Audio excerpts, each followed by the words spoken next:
Hi everyone, we're slightly discombobulated right now. Yeah.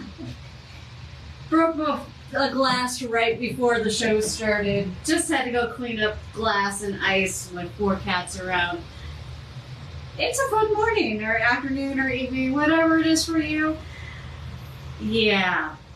I hope your day is going much better than ours. So Chris is on his way back from getting rid of what we think was a fifth cat. It was a hairball about this big. It was big. Hi. He freaked the cat out, so it was big. I'm breaking stuff. It's been a day. It's been a Monday. My sanity is on a short leash. Very, very, very short thread right now. Which is why it's a good thing we're talking about haunted universities, right? Spooky stuff. We love spooky stuff. Haunted international universities on a very thin, tight grip on reality. Hmm? It's a good time. Oh, hey, look, it's us. Hey, can we not stand on scripts, buddy? We don't need to break these two. Ooh, no, not quite that. Yeah. There we go. Ta-da! There we go. All right. Oh, my color is not coming through well there. What, your hair color? Yeah.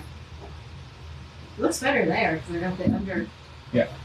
You need to turn down the light a little bit more. Okay.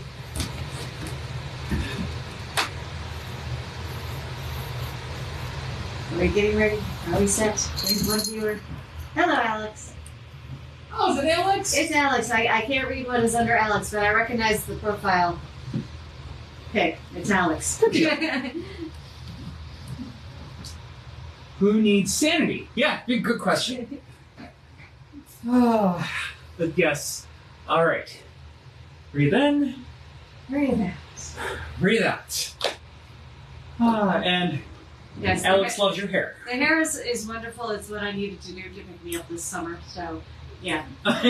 And Patrick says, who needs me? I need sanity. Yeah. Patrick, I've got some stories just for you in our next one. Not this One. Not this one. The next one. Which is 2 weeks. Yes. But I was just like, oh, I must include this for Patrick. There we go. Turn down the brightness. Oh, yeah. Ah! Did I break something? No, I hit a button. Apparently, I was trying to get rid of a message and my script went that way. Uh-oh. Get rid of my script. Yeah. There. Thank you. Okay. There we go. Yeah. That would be like that one. You prefer that one? It shines on my hair nicely. Valid. Sure. We'll go with that. Anyways, I get all the right. spooky face this way. So you put up with a few minutes of us just blathering on about. I am not kidding. It has been a day. Well, we are very glad to have you with us here tonight. So thank you so much for tuning in for our haunted international colleges and universities episode. Cheers. And yes. Yeah, we only have one drink between us. Because the other one, but I Yeah, because I broke a glass. I I made this one slightly stronger. Would you like a sip? And I've got more Coke and water down if you need. don't need to water anything down. I can add more rum. That works too. And yes, fall is in the air. Students are going back to school, and before long, Alex says that they will be able to hear the high school marching band through the woods close to their house. I remember when we used to hear them. They actually would line up on our previous street. Yep. Right before the big games and march, right? Yeah, Back in the day at our old house. at our old house when we lived in Highland Springs. Yes. It was kind of fun to watch. So, anyways, all right, let's go ahead. Let's get to it. So what have we been doing? What have we got going on? We got a special event this Saturday with Paul Hope on Special Capitol Hill Tour. Paul Hope, again, friend of ours, our author of Policing the Paranormal. And he's going to be on the tour with us, sharing some of his spooky encounters as a former Capitol Police officer. Yes. So yeah, get your tickets for that. That Okay. does include a Q&A session afterward with a drink. inside the Chef's Kitchen, which is the in-house restaurant at the Berkeley Hotel. Which is fabulous. It is very, very tasty. If you haven't had an opportunity to go there yet, so strongly recommend checking them out if you haven't done so already. And, well, again, this Saturday will be a great opportunity for you to do so. And you can also get Paul's book through us, and he will sign it at the Q&A. Mm-hmm. And let's see. Oh, yeah, and also, again, before our next Facebook Live, we will be going back to the John Marshall House again. The following Saturday. Yes. So you'll have an opportunity to do that. It'll probably be your last opportunity to do the John Marshall House tour with us at least until the winter. Yeah. So come on out, check that out with us too. So we got those couple of special events coming up, and then next month we have Regina Comic Con that we're going to be vending at. Yep. And then, well, we'll touch on October when we get a little closer to that because October. Yeah. So yes. Haunted colleges and universities. So, as we've already kind of alluded to, we are going to be international this time because we did all U.S. schools last time. Yep. And I decided it was time to hop across the pond. Yep. Quick note about colleges in some of the other nations. Those are sometimes referred to as like what we would call preparatory schools. Yep. So just a heads up, even if we're talking college, it may not be actual college as we know it. We'll clarify it when we get to those points. But just a warning. Yep. And what kind of rum do we have in there? Good old regular rum. Bacardi Gold. Okay. I did not choose Robert tonight. I did not want to invoke Robert. I love him dearly, but after the day we've had, I'm sorry, Robert. We'll cheer you another day. Yes. Well, we'll give cheers to Robert any day. Yes, but we will not be drinking rum and cheering. Not tonight. So. It's that time of year again, at least here in the United States, when young adults are packing up and preparing to embark on their college adventures. So, as we have done at this time of year a couple of times before, we will again turn our attention to some haunted institutions of higher learning. This year, we will look to the British Isles and the far reaches of the Pacific Rim to bring you haunting tales from further afield. These institutions have hosted generations of students over the course of decades, if not centuries. Not to mention the faculty, staff, and visitors who have come and gone from these places over the years as well. With so many people treading the corridors and rooms, it's of little wonder that some of them may have left a piece of themselves behind. If you want to get a little studying in, other studying in after we finish up here tonight, mind you that this is not the first time again that we have talked about this. You can go back, check out our YouTube archives for Haunted Colleges and Universities Volume 1, which aired on September 14th of 2020, and then Volume 2, which aired on August 28th of 2023. So, third iteration of Haunted Colleges and Universities that we have here for you, and our first stop will take us to the north of England. So we're going to go to Durham University. This is on the banks of the River Wear in the historic city of Durham. At the heart of the city, of course, stands Durham Castle and Cathedral, also a World Heritage Site with a history that can be traced back to over 1,000 years. Durham Castle embodies the British story, reflecting many chapters of the country's long history. Building began under the orders of William the Conqueror in 1072 by the Earl of Northumbria prior to being handed over to the Bishop of Durham. Durham Castle remained in the hands of successive bishops for almost 750 years. During that time, the castle had stood witness to rebellions, civil wars, plagues, famines, and religious reforms, and yet the castle itself has never been taken by force.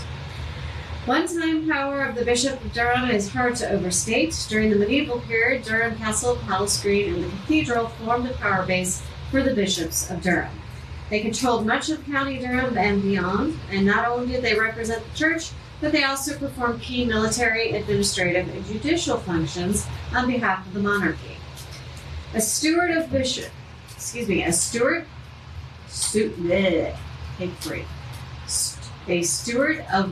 Anthony Beck remarked that there are two kings in England, namely the Lord King of England, wearing the crown in sign of his regality, and the Lord Bishop of Durham, wearing his mitre in place of a crown, and the sign of his regality to the Diocese of Durham.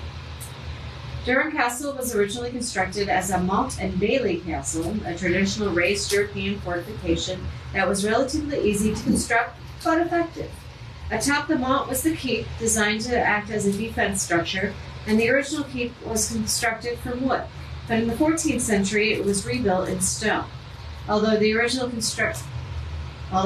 constructed as a practical fortress, the Normans enhanced the castle with beautiful architectural flourishes. The Norman chapel was built in 1080s, and it is the oldest standing building in Durham City. Its original purpose was uncertain, but it seems to have always had a ceremonial purpose. Recent research alongside the early Christian symbolism in its carved stonework suggests that it probably had always served as a chapel. The 6 central pillars are made of local sandstone, and on top of these pillars are beautiful carvings including snakes, lions, and a hunting scene, also a mermaid. Within Durham Castle is the Undercroft, which is the oldest remaining spaces. Constructed underneath the first Great Hall, it was built in the 11th century and was later replaced by the current Great Hall. Today, it is now the home of the University College Bar. That stands on point.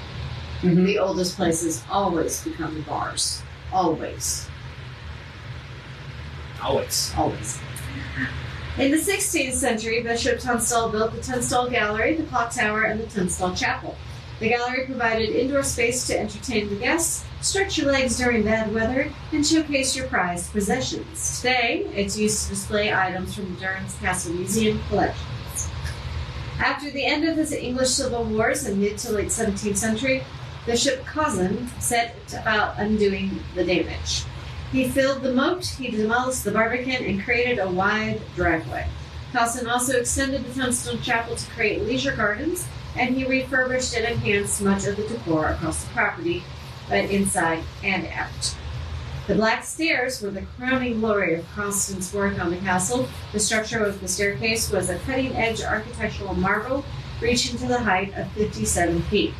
It was designed as a flying staircase, meaning that it's constructed without vertical supports. Unfortunately, Cousin's staircase began to lean inwards as soon as it was constructed. To stabilize the structure, the vertical wooden support posts had to be installed, remaining to this day. Cats. Although the Black Stairs are no longer flying, they are still an impressive part of the castle. Now we get to a higher learning part. In 1837, Durham Castle was adapted and restored for use as a university college, the cornerstone of the modern Durham University. In the Great Hall, the 2 staterooms added to the north end of the hall in the 17th century were removed. Several windows were lengthened to let in more natural light, and wooden paneling portraits and a wooden minstrel's gallery were added. These changes transformed the space into the university dining room, whilst preserving many of the characteristics of its origins as a feasting hall for medieval bishops. To celebrate the 50th anniversary of the university, a stained glass window was added to the north end of the Great Hall. From the 16th century onward, Durham Castle's defensive role decreased and the keep fell into ruin. With the establishment of University College, the keep was rebuilt as purpose-built student accommodations. Following the First World War and the loss of many staff and students, a memorial organ was added to the Tunstall Chapel. It was dedicated to those who lost their lives in the war.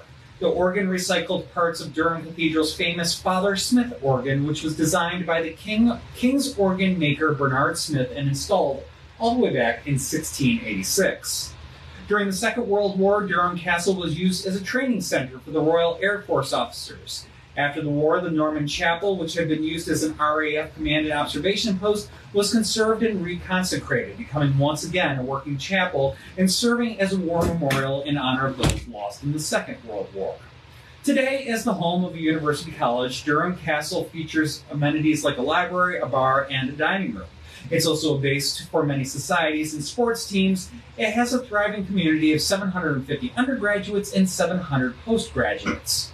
Now 180 years old with its 17,500 students, Durham University is continuously becoming a spot for unexplained sightings. Frederick Copeman was one of the first students at Durham University in the early 19th century. According to legend, the undergraduate lived in the highest room in Durham Castle at the top of the Black Staircase. When the results of exams were pinned to the notice boards on Palace Green, first class at the top, second in the middle, and third at the bottom, and those who failed, not getting their names listed, Copeman was seen anxiously scanning the results for his name, only to find out that it wasn't there. He went back to his room in desperation and was heard pacing the floor before suddenly rushing from his room, racing to the top of the cathedral tower and throwing himself to his death. The most tragic part of his story is that it turned out that his name had in fact been at the top of the first class degree list, but had been obscured by the sheet pinned above. To this day, phantom footsteps can be heard pacing the floor of Copeman's old room. According to David Butler, who is a county archivist and runs a ghost walk in the city of Durham, Frederick Copeman's old room is no longer used. Both staff and students have talked about poltergeist activity in room 21, some of which is quite disturbing. What remains uncertain is whether room 21 is indeed the former accommodation of poor Frederick Copeman, or if the room designations have been shifted over the years, meaning a whole different spirit may be responsible for the activity.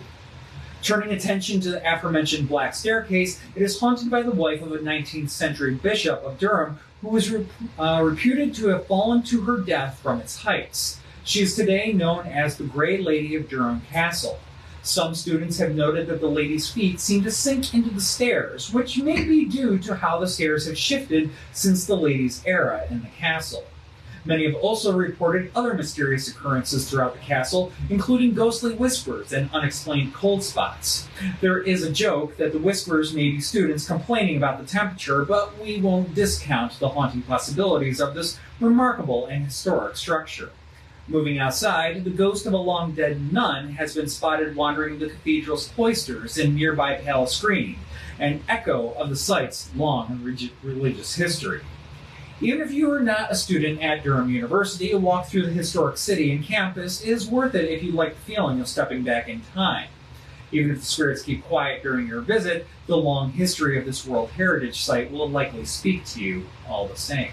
And you can actually stay there. Because it's a World Historic Site, or Heritage Site, when school is not in session, you can actually rent the dorm rooms and stay there. It's an Airbnb. It's really funny. So, yeah. Alright, so we're going to head a little further north up into Scotland, which I found out recently is actually my homeland. Yeah, I have a lot of Scottish ancestors. Somebody's been diving deep into the ancestry. I trace myself back to the 1400s in Scotland. Yeah. Anyway, so, of course, we'll head to St. Andrews over on the East Coast. It's the home of St. Andrews University.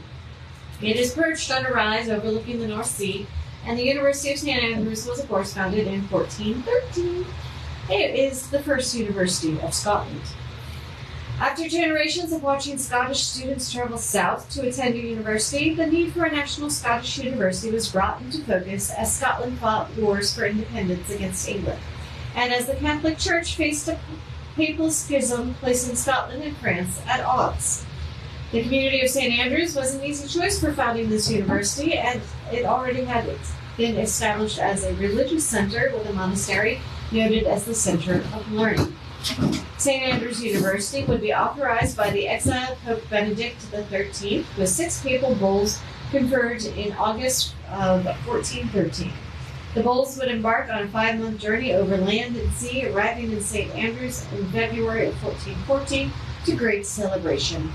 One of the bulls survives to this day, preserved in the museums of the University of St. Andrews. Nothing like a little taxidermy.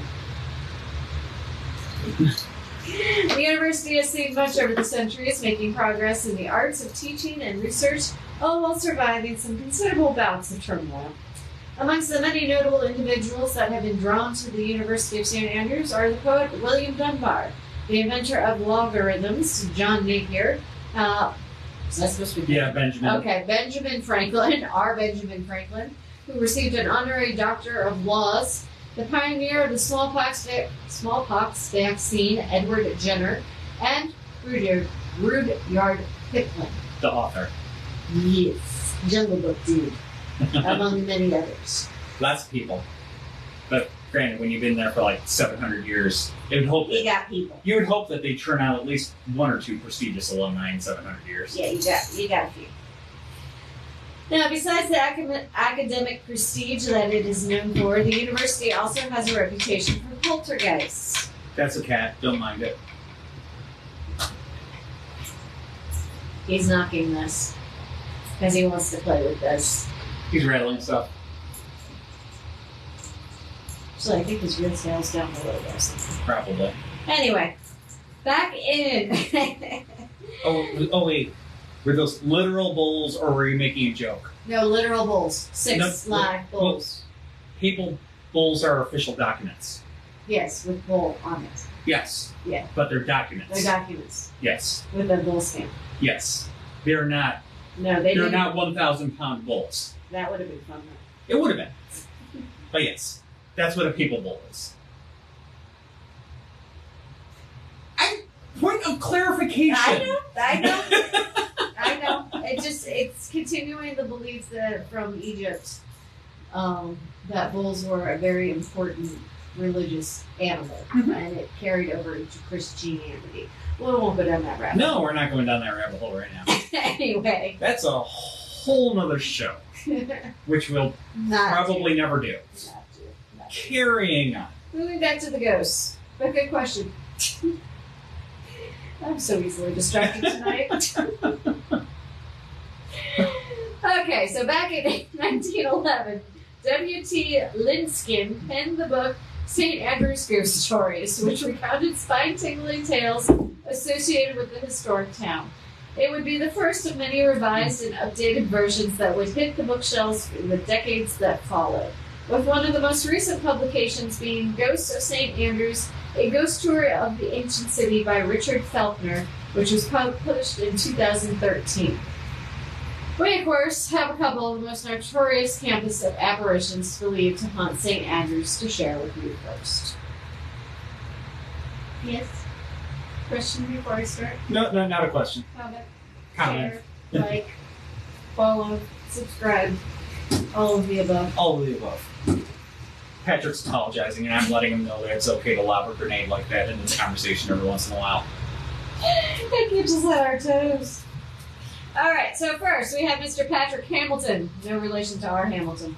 A 16th century, well, he might actually have a blood connection somewhere there. Anyway, a 16th century student and teacher at St. Andrews whose spirit still holds sway over the institution to this day. As a Protestant reformer, Hamilton was charged with heresy and endured a particularly excruciating death. His sentence was carried out on a cold winter's day in February of 1528. He was burned at the stake outside the front entrance of St. Salvador's Chapel, but it wasn't as quick as the accused would have liked. The 21-year-old burned from noon until 6 p.m. as his executioners struggled to keep the fire going. At one point, gunpowder was placed under Hamilton's arms, causing severe injury to his hands and face, but the flames still refused to rise. Hamilton's final words before he perished were, "Lord Jesus, receive my spirit." He is regarded as Scotland's first martyr for the Reformation. A scorched likeness of his face is said to have been burned into the stone of the tower he was facing while being burned alive. Patrick Hamilton's initial adorned the walkway at the spot where he was executed, and students of the university are warned not to step on the monogram for fear that a curse will be placed on them. And they will, of course, fail their exams. That is the curse.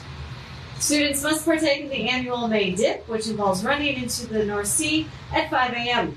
in order to be washing away the bad omens. Another way is to strip naked and run backwards 3 times around St. Salvador's quad between classes. Some students say they have experienced the sound of cackling and the smell of burning flesh near Hamilton's execution site. I'm trying to get... Yeah, this will work. This is good enough. You found it? Yeah, it's... Yeah.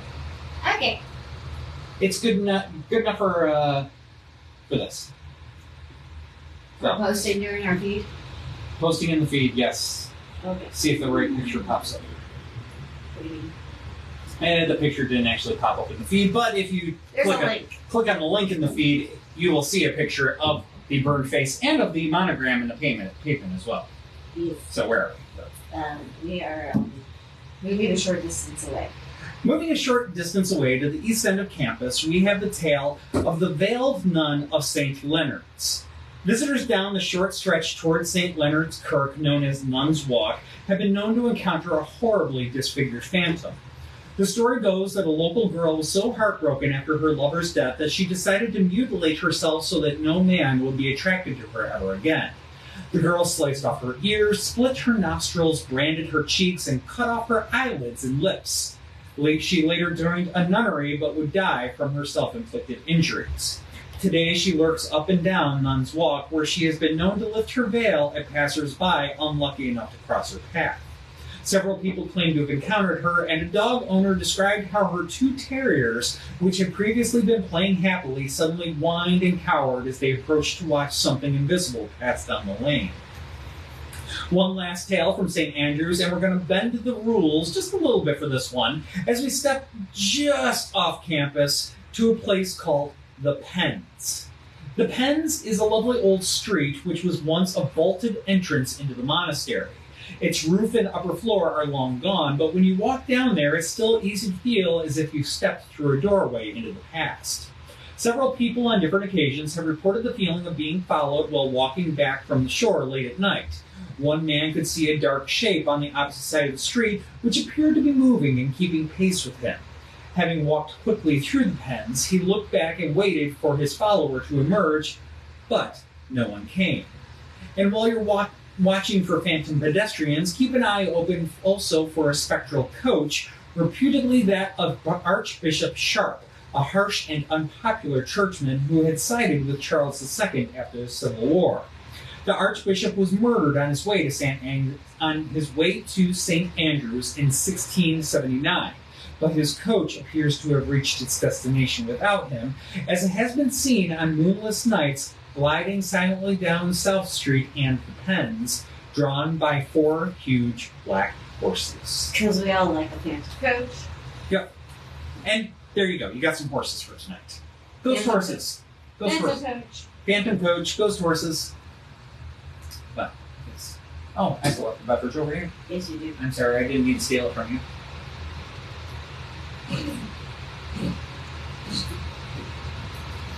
I might be lying.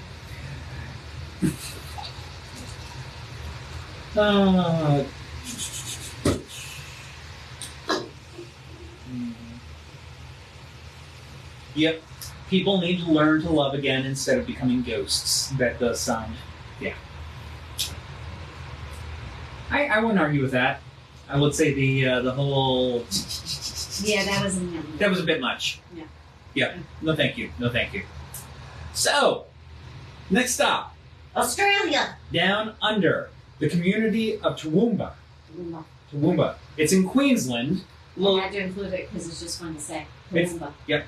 It's a little inland on the Australian continent, not too far from Brisbane. Yep. But it's actually known for its Victorian-era architecture, historic churches and gardens, and as a center of higher learning.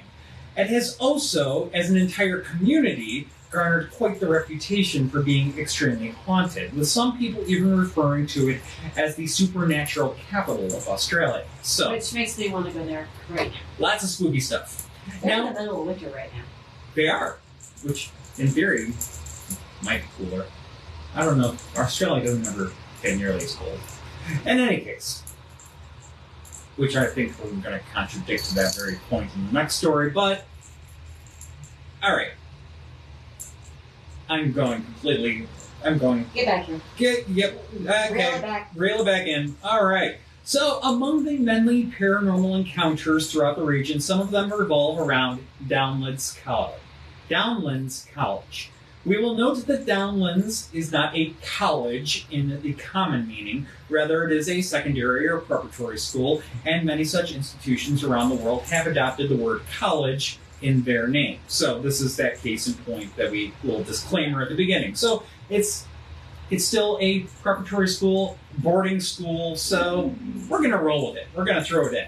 because It's pre-college. it's pre-college, and this particular institution does commonly make global rankings for most haunted colleges and universities. So I think just about every top 50 list I've seen of colleges and universities has this one on it. So yeah, spooky It's up stuff. there. It's Spooky up there. stuff. So anyways, the origins of Downlands start on March 1st, 1931, when the missionaries of the Sacred Heart opened the institution with a blessing by the Bishop of Toowoomba. The college was centered around Tyson Manor, a landmark building dating back to 1880. Despite the ongoing Great Depression that wreaked havoc on the Australian economy, the fledgling institution managed to not only hang on, but thrive. For the next decade, students came to live and learn at the institution from near and far, but this would be interrupted as World War II raged. In 1942 and 1943, Downlands grounds were occupied by the military as a hospital for convalescing soldiers. This forced the transfer of the boarding school to Dulby, about an hour's drive from Toowoomba. This proved to be just a temporary setback, as the school not only returned to their home, but resumed their expansion with the addition of the Ashley Hall in 1947. In the late 50s and 60s, the campus expanded for the introduction of an agricultural program. A set of new science classrooms, Clark Hall, was opened in 1963, along with a new chapel. Downlands will become coeducational in 1971 when the doors were opened to girls in years 11 and 12 of their education. In 1992, Downlands became entirely coeducational. Downlands has continued to expand and thrive and is renowned as one of the nation's finest private schools, currently educating 800 students, more of 200 of which are boarders. The college grounds are carefully manicured and feature a mix of historic and modern buildings, including a performing arts center and an extensive complex of indoor and outdoor sports facilities. With a long and twisting history, Downlands College has accumulated a number of chilling ghost stories, some of which are quite terrifying. In 2015, rumors swirled that solid evidence of the paranormal had been captured on campus. An old photo of a class surfaced with a blurred white figure that looks like the ghost of a boy. If you haven't seen the picture yet, I will drop it in the comments in just a moment. His identity is a mystery, and he's just the tip of the school's haunting legacy. People have also witnessed a woman haunting the administration building and a priest roaming the chapel. And then there is the man on fire. The man on fire has been spotted by many over the years, with numerous people sharing their experiences, including one man who was stopping at Downlands to pick up a friend about 10 years ago. He shared his story on a Reddit forum, and we have paraphrased it here. My friend asked me to come pick him up from Downlands. It was June, when it gets the coldest in Toowoomba, and that night it was well below freezing. It was around 6:30 when I reached the college and parked near the boarding block. My friend is a teacher there, and apparently his car had stopped working. I wandered through the dark trying to find the admin block. When I finally got there, my friend was inside. He looked shaken up, so I asked him what had happened. He said in a shaky voice, "He's here. A ghost. We're at the school too late. He's been moving stuff." I was quite shaken at my friend's announcement. The admin building stands far apart from the boarding block, and I was not about to go wander dark pathways alone to get my car. So we left together, and we were blindly walking through the concrete path. The wind was making an eerie howling noise, and gusts started to kick up. Then I saw a flickering light, an orange light, coming from behind us. All of a sudden, it got really warm. We were about halfway down the hill, and so Mark and I turned around to see what was at the top of the hill. It was a man on fire. He was standing there watching us, and we froze for about 5 seconds, although it felt like 5 years. And then he let out the most horrendous scream and started to run at us. We ran, I fell over the side of the path. The man on fire ran past us, down the hill, and into the forest. I got up, I looked toward the oval, he was still running. I watched as he came out of the forest, running towards the road, and then he and the fire just vanished. We gathered our senses and ran back to the boarding block. We reached the block, we found one of my friend's colleagues, and he let us stay the night. We were told it's a common thing to see if you stay in the admin block too late, or if you're walking those paths at that time of night. Even from this block, everyone can hear his screams. At least once a week, he terrorizes the school grounds at dark. The next morning, I asked my friend what he had seen in the admin block, and he replied, all the drawers started to open, and I heard a voice say, the fire has been lit. When I first started to work here, the office ladies warned me that I should not stay late near the building, and now I know why. Before we left, we went to the admin block and asked the office ladies if they had ever seen him, but they were one step ahead of us. And when we went back in and started to ask, have you seen the lady in her late 60s and early 70s, said, you two saw the Burning Man, didn't you? We were startled, but were able to reply in the affirmative, and she went on, yes, all the drawers were open. I've seen him many times. Not a pleasant experience. Try not to stay late. If you do, don't come anywhere near this building. The younger lady then added, I've seen him twice. I hated it. I never stayed late again. There have been many investigations into the Burning Man, but his story is still a bit of a mystery. Another person on the Reddit post summarized some of the leading theories behind the legendary spirit. He noted that there's always a common factor in the Burning Man sightings. Before the Burning Man is seen, they always hear a voice stating the fires have been lit. However, there is no case of anyone dying from being lit on fire in the area. One investigator found that back in the 1940s, a wealthy investor who donated heavy amounts to the college was hit and killed by a car on the road adjacent to the college.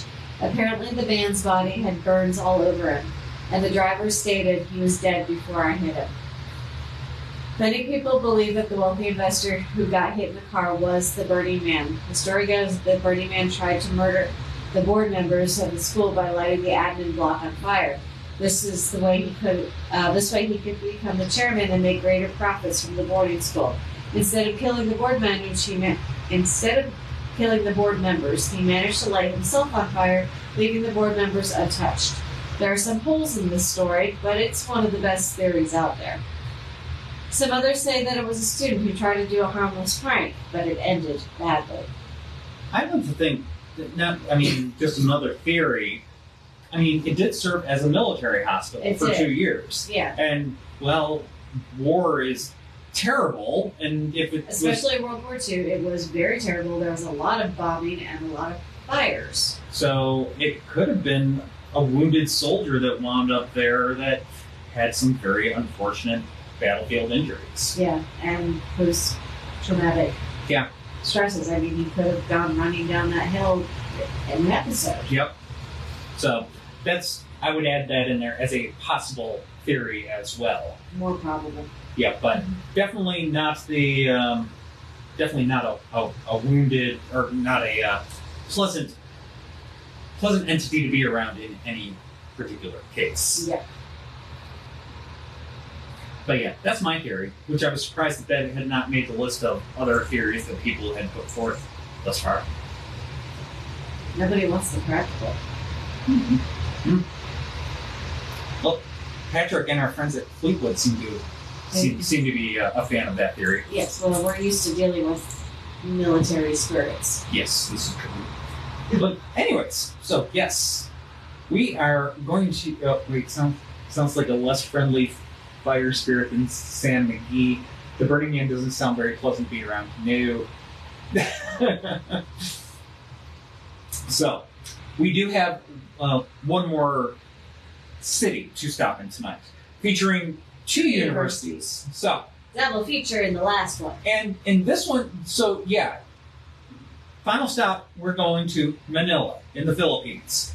And we have stories from 2 historic campuses, the 400-year-old University of Santo Tomas, the oldest university in Asia that is still in operation today, and the Anteo de Manila University, which was founded in 1859. Urban legends and scary stories are common within the halls of Philippines' oldest universities, a fact that we can highlight ourselves because this is not even the first time that we've talked about haunted colleges and universities in Manila. Yeah. We actually addressed Haunted University on the September 14th, 2020 episode that we did, Haunted Colleges and Universities episode 1, where we featured De La Salle University just to the south of the 2 universities that we're going to talk about tonight. So the Philippines has a lot of haunted university and education going on. We will Just say it. And we'll touch on that, elaborate on that a little bit more, well, as we progress through this, if you will. So, yeah. Yeah. Continue. Okay. So, as for the University of Santo Thomas and Anteo de Manila University, the walls of these institutions have stood witness to centuries of historic events, including revolutions and bloody wars. So it's of little surprise that their students have had unexplained experiences for generations. We have several stories to share with you tonight, and these are just the ones of students there and staff that were willing to actually talk about it. So, yeah, take this as the tip of the iceberg, if you will. There's a lot more out there. They just don't want to report it. So, first on the campus of Anteo de Manila University, just a few short years ago, when the whole COVID thing was going on, most of the students there, they wound up returning to their homes. But some said, we're going to stay in the campus dorms and we're just going to do our online classes from the campus dorms. Yeah. That's what they wanted to do. And some of them had to because, they may not have internet if they go home to do online. And with travel restrictions dropping into place, if they were coming from someplace else altogether, they might not have been able to get a flight home or even been allowed. So they had to stay. Yep. It was a very confining existence, as you might imagine. They're basically eating, sleeping, and taking their classes in a dorm room, which, if you've been in a dorm room, they're not big, not luxurious by any stretch. And it was easy to maybe go a little crazy if you weren't careful. So most of the students, they would choose to escape their rooms in their free time, which basically would entail just walking around the eerily empty streets of Manila, so around campus. Streets that would typically be buzzing with activity around the clock, but oftentimes when nighttime would roll in these empty streets, they could feel even more isolating than those dorm rooms because you're in a space where you should be surrounded by people. It's just, you feel like you could be the only person left on earth type of deal. So anyways, this type of getting out and about and doing what you could for your mental health, for better or for worse, it would also heighten the senses, so you never know what's going on. In any case, I digress, kind of going off on a tangent there. We'll go ahead, we'll talk about Justin. Now, Justin was one of those students hanging out, and he decided to go ahead and get out on a nighttime jog to escape the monotony of his dorm room walls. He was circling around what they call Bellarmine Field in front of the iconic Church of the Jesu when he noticed a strange sight under the waiting shed close to Bellarmine Hall. A white, unmoving figure. And for reference, a waiting shed is basically like a bus stop shelter. So if you're wondering, that's what we're talking about with waiting sheds. At first, he ignored this figure, not thinking much of it, until he noticed that every time he passed by it at night, the figure was there, doing nothing, but standing in place. The same could not be said during the day when the figure was absent. One evening, Justin returned to the dorms and asked a friend who had been jogging that same route at night if they'd ever noticed the mysterious figure, and it turns out that they did, and everything they saw matched what Justin was seeing himself. On subsequent nights, passing the waiting shed, Justin would always notice the figure, but was never able to bring himself to look up and look it in the eye. His presence would pluck at Justin's nerves, making his hair stand on end, and it eventually got so bad that Justin would go out of his way to avoid the waiting shed at night. Now, it could be easy to dismiss this as a case of nerves, nothing more than Justin's imagination running wild, but he is far from the first student to encounter this entity. Mysterious sightings are not new to students who wander near Bellarmine Hall. Today, the hall is used for classes in administration, but back in the late 50s and 60s, it was used for student housing, and stories of mysterious phenomena have come from the building throughout the years of its various uses. Aside from Justin, students have long seen a girl or a mysterious white figure around Bellarmine Hall, with the sightings often being on the third floor of the building, waving at you. The lore is that you must wave back lest the entity appear right in front of you. Word of advice, be nice and friendly ghosts. Most students prefer to give the ghosts their space, steering clear of any entities that might give them a fright and focusing on their studies. Unfortunately for them, it's not only friendly spirits that they have to contend with. There is another, much older tale of a girl that was climbing the stairs in Bellarmine Hall, but could not escape the stairwell. Every floor that they reached was the same as the last, featuring a disfigured religious portrait that was terrifyingly out of place for an institution with strong religious roots. The student endured this through the night, only finding freedom once the morning arrived. So, Yeah, endless stairs. no. No, no, no, Labyrinth. no. Like you love David Bowie. I do, but David Bowie is not a petrifying religious portrait. I threw it, buddy. He could be the cult of David Bowie, and I'd accept that thoroughly, but it's not a horrifying religious portrait. I'm taking us off on tangents again. Yes, you are. Sorry. Kind of. No, you're not. No, I'm not. So, anyway, yes. So, Bellarmine Hall there on Anteo de Manila University. And if you, I'll see if I can find a picture or drop it in the comments. Did you ever drop the picture of the... The Ghost Boy. Yeah, I dropped a link to the article featuring the picture of the Ghost Boy. So, yes. Okay. Alex did a question. Can you speak to the differences in presenting a local story versus a story from a place you've never been? So, I will say, speaking for myself, you can find these stories. Sometimes they're news articles, like what we had from Downlands College.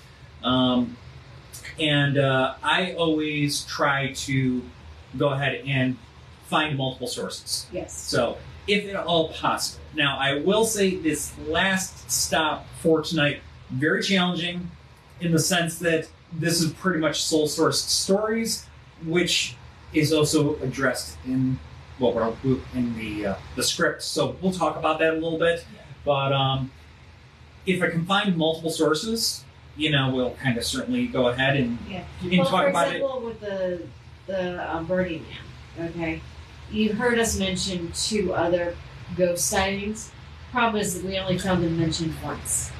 But the Burning Man was everywhere. Yes, the Burning Man was everywhere. Lots of people have had encounters and talked about encountering the Burning Man over the years at Downlands. But the nun and the priest were just mentioned offhandedly. I noted in a couple of places, but just noted offhandedly. Absolutely no details about... No idea who they are, what they do, where they came from. What era they're from, or even when people had their encounters with them. It was just, people have seen this nun and this priest. Like, okay, details, please. Yeah. So it's like we mentioned it, but that's literally all we found. Yeah. Now, if you're talking about someplace that we have visited, that certainly gets a little easier for us. Just having like the whole boots on the ground thing, we can, rely on our experience there, just going and visiting the place and getting our eyes on layout. Yes. So doesn't mean we've had an experience there, but at least we've seen the place. Yeah. So it is a little more challenging, of course, to go ahead and research and talk about places that we've never been to. Yeah. But it also, it takes our interest and adds to the bucket list. Yes. That is our bucket list that's very long. Infinitely deep at this point. I need to win the lottery to go on a journey. Let's do it. I bought tickets. All right, we're going off on a tangent. Yes, we are. Back. Going to the University of Santo Tomas. Now, the following stories were posted on the Varsitarian, the official student publication for the university. According to Jose Victor Torres, a history professor from the Faculty of Arts and Letters, the centuries-old past of the institution has an atmosphere which breeds ghost stories. Torres explains that thousands of people have died within the walls of the university, some by suicide, a handful expired on deathbeds, others the victims of violence, and many others were buried on the site even before the university occupied the grounds. Which is something that is also up for debate in and of itself. Anyways, Torres says the university's buildings have so many secrets to tell. It has witnessed so many histories, causing people to make and think their own tales. Some may be real, others may not. So, keep that in mind. Big beige flag on all of these stories that follow. Take it with a grain of salt. Yeah, so, that in mind, we hope that you enjoy the stories all the same. Now, this first one technically isn't on campus, but it's about a student of the from the campus that was going to university there. It takes place in their off-campus housing. But it's a fun story, a little spooky, so here we go. Crazy. This is Paula's story. So after a couple of years of living with roommates in university housing, Paula was ready to set out on her own. And with this decision, she found herself in a small apartment on the 30th floor of a building used by many of the university students. Unit 3017 wasn't grand, but it was enough for the young student. There was no reason for Paula to expect that there was anything out of the ordinary with the apartment. It had some wear and tear, marks and dents in the walls and fixtures, but the landlord claimed to not know where they had come from, and it wasn't enough to steer Paula away from the apartment. However, the longer Paula stayed in Unit 3017, the heavier it felt. A few days after she finally moved in, a bizarre routine began. Every day, someone would knock on the apartment's door. Whenever she opened it, there was no one waiting on the other side. Between the growing ominous feeling and the knocking, Paula was already having thoughts of her apartment being haunted, but she didn't want to feed into the paranoia of something that felt uncertain. One weekend, Paula left for a getaway to Laguna. Her brother, who was working in Manila at the time, decided to spend the night in Paula's apartment, and he quickly confirmed that not all was right in the small space. The next morning, he woke up in a cold sweat and realized that the fan had turned off. In fact, there was no sign of electricity in the apartment at all. His first stop was checking the electrical circuit breakers, and what he saw sent shivers down his spine. All of the breakers had been deliberately shut off, even though he was supposedly the only one in the apartment all night. A few days later, Paula went back to Manila and met up with a close friend. It was raining hard that night, so they waited for it to settle before going home. When she arrived at her apartment later in the evening, that was when things started to take a terrifying turn. The whole time Paula was showering, she felt as if someone was watching her. Every time she turned her head back, she was afraid that she'd be greeted by the sight of something only nightmares could conjure. She avoided any circumstance that meant closing her eyes for more than a brief moment, lest she allow something to sneak up on her. Once she finished showering, she proceeded to dry off. Everything else felt colder and heavier, and she knew it wasn't because of the rain or her dark, damp hair hanging down her back. Paula hung her towel from the bathroom's drying rack, and that's when she heard it. A deep voice, as if breathing heavily down the nape of her neck, exhaled a deep and chilling sigh, almost as if a whisper, however loud enough to make itself known. Before she could react, her hair was flung around from her back and into her face. She ran straight to her bed, texted her brother what happened, and blasted loud music to distract herself from the crippling fear. Aside from the music, the small space was still for a while. However, at around 3 a.m., Paula woke to the spine-chilling sounds of metal, walls, and doors banging near her apartment door. After that night, the regular knocking in the morning and the banging on the walls from 3 to 4 a.m. became the usual occurrence. The entity would sometimes toy with Paula, opening and closing her door at random times of the day. Later on, it would shake her bed, waking her up. Eventually, the whole 30th floor would hear the noise too. It came to a point where Paula needed a friend to accompany her to Unit 3017 so that she could shower in peace. One afternoon, while her friend waited outside the bathroom door, all of a sudden the bottles on her shower rack began to shake uncontrollably.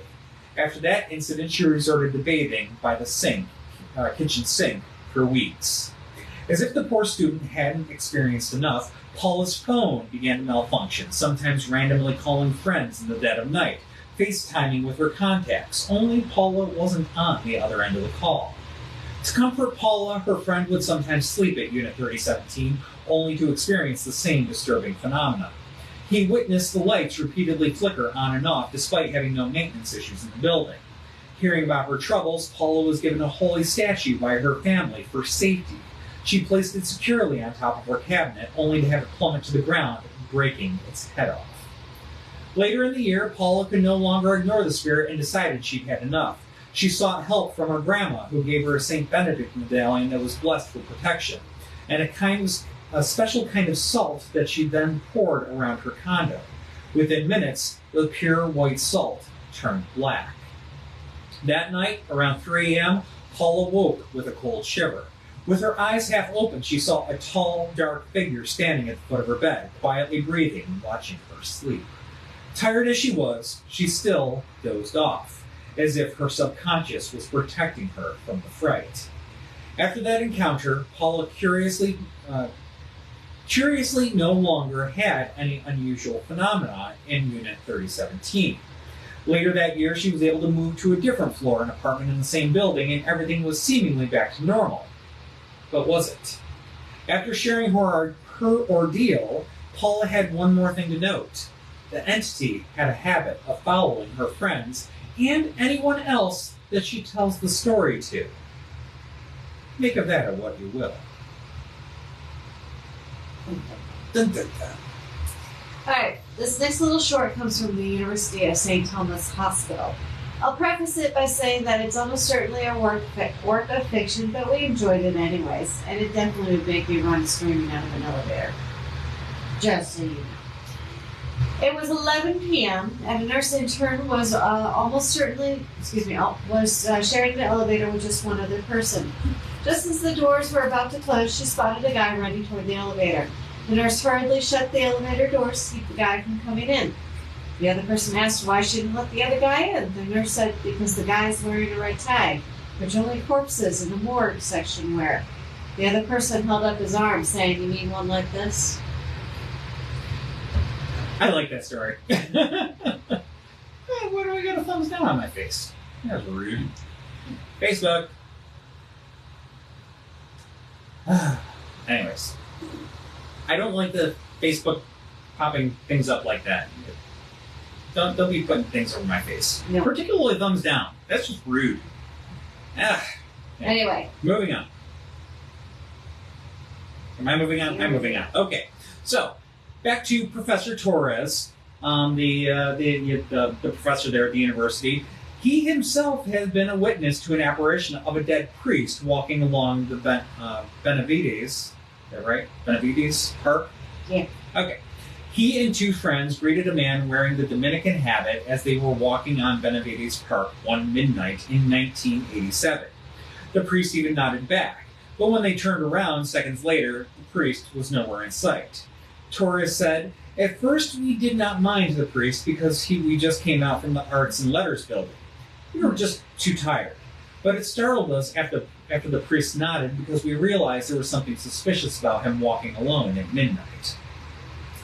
Moving along to the Faculty of Medicine and Surgery. So we have Carl. Carl. So this individual, he had an unsettling encounter while attending his anatomy class. His classmates were dissecting a corpse when he went to the ossarium, a storage room for human bones. As he peeked through the glass door, he saw a figure inside the technician's room. Thinking that the figure was one of the school's technicians that he needed to consult, he opened the door and called their name, but no one heeded his calls. In fact, there was no one in the room at all and nowhere for anyone to go aside from the door that Carl had just stepped through himself. Moving to the College of Nursing, Professor Lee was teaching pharmacology to a class of 50. As she carried on with her lecture, she saw a female student sitting on the corner of the farthest row. Lee said there was something strange about that student who remained silent during the class and was not moving on her seat. Thinking that she would like to be alone, Miss Lee continued the class. After a few minutes, she looked back again, and the lone student had vanished, again, with nowhere to go. Professor Torres explained that the Filipino culture of believing in ghosts and spirits is a key factor to why these stories gain followings. It's in our culture to play with ghost stories and even create ghostly figures. But he believes there are limits. He says believing in ghost stories too much creates misunderstandings and false rumors. Some people create stories they fear. Some invent ghost stories just to entertain others. So again, as we mentioned, take it for what you will. We raise the big beige flag on some of these stories because some of them may be very legitimate encounters and others might just be a part of the culture where, well, ghost stories have a very strong presence. Mm-hmm. So, although Torres was a witness to some of these ghostly encounters himself, he draws a line at the idea that the campus was once hallowed ground. his research shows that the grounds were just open fields and architecture, and there were certainly no cemeteries or anything of the like. So some people will like to go ahead and spin tales about displacing cemeteries when the university was built, but Torres said, no, we're not going down that route. So anyways, that said, there have been plenty of dark history since the inception of the campus. So Torres particularly noted the Japanese occupation of the Philippines during World War II, when the campus of the University of Santo Tomas served as an internment camp for 3,789 foreign civilians that were imprisoned inside the campus walls. According to accounts, some of them died of diseases caused by famine, some committed suicide, and others were executed by the Japanese invaders. Within the main building on campus where the prisoners were held, students and faculty speak of their terrifying spirits, some of them headless and shackled, roaming the halls at night. While few claim to have actually seen them, the stories are enough to keep most away from the building at the late hours of the night. One thing is clear, if you like your spooky stories, there are a few better places to look than the Philippines with their deeply ingrained culture and respect for the paranormal. So, hope you enjoyed. Yes. So 2 weeks, we're going to do haunted Great Lake houses, or lighthouses. Lighthouses. Excuse me, lighthouses. And what are we doing after that? I gotta look at my calendar. Good question. Because it's on my calendar. But 2 weeks. Yeah. Great Lakes, lighthouses. That's So- the 26th. Yeah, so I know we just did lighthouses not that long ago, but we got more lighthouses. Because lighthouses. Because lighthouses, we love lighthouses. England. Yes, we're going to English Legends. English Legends on September 9th is what we're looking at right now. Yeah. And then on September 23rd, Ghost Ships and Legends of the Seas. Which we've done before, so this will be volume 2. Maybe even 3. I'd have to look at them. I think we've done. This might be volume 3 of Ships. So, yeah, we got our next. Heck, we got our schedule basically through the end of the year, but we won't go ahead and spill all the beans quite Yeah, yet. but that gets you through next month. And it also gives us a little flexibility if we need to change any plans at some point. So, Because you know that happens. no, that never happens. We never have to change plans. But yes, Pardon. We kicked up a lot of animal fur and dust with the broken glass. so yes, lighthouses, English legends, and ghost The ships ships. and spirits of the seas. Yes. So does anyone have a theme for Halloween decorations or costume plans? Labyrinth. Yep. The house will be labyrinth themed. Yep. So we'll at some point, well, when we get to that point, pictures will of course be posted of a labyrinth themed. Yes, there needs to be Spooky a display. costume prop change out there, but I still need to do some other things. Yes. So yeah, that is where we're at. My brain is mush. It's been a day. But we are so thankful that we got to go ahead and end the day with you all. Yes, that made it better. It makes it much better. So thank you so much for tuning in. Yes. We're always happy to be able to share spooky stories with y'all. So yes, much appreciated. Hope you enjoyed it. Tell your friends about us. Come see us on a tour if you can. Yes. Or if not, we'll hope to see you Or there. see us at a con. Yeah, see us at a con. Because we'll be at just a shade over a month is when we'll be At Virginia Comic Con.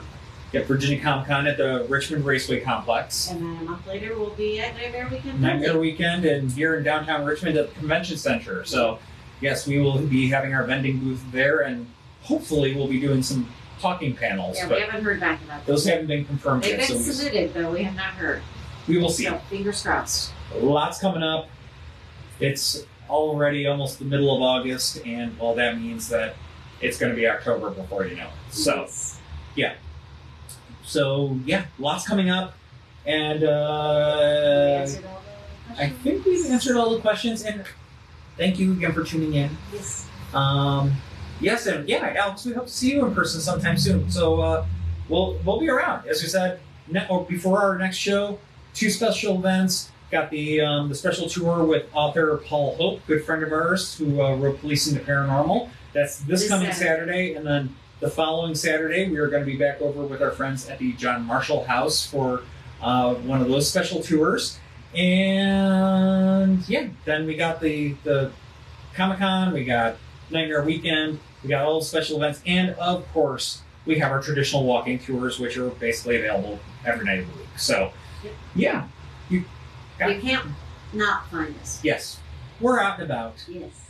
So with that said, I will go ahead. We will bid you adieu for this evening. Thank you again for watching, and if we don't see you in person, we will hope to at least see you back here in 2 weeks. So, have a good night, y'all.